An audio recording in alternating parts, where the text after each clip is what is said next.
refresh kasi nakapagpahinga din naman bago mag-start yung taping tsaka school.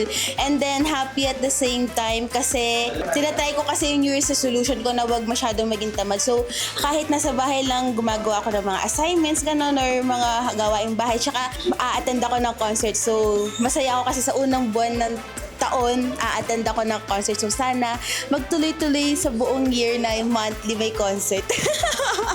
Masaya at busy. Dahil taping tayo syempre ng Pepito Manalo. Tuloy ang kwento.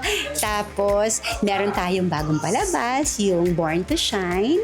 Oo, sa hapon naman mapapanood yun, kaya abangan ninyo. Maraming kantahan, may drama. Tapos magkakasama kami nila Tina Paner, nila Vina Morales, Rosal Nava, at yung mga bata sila Zef.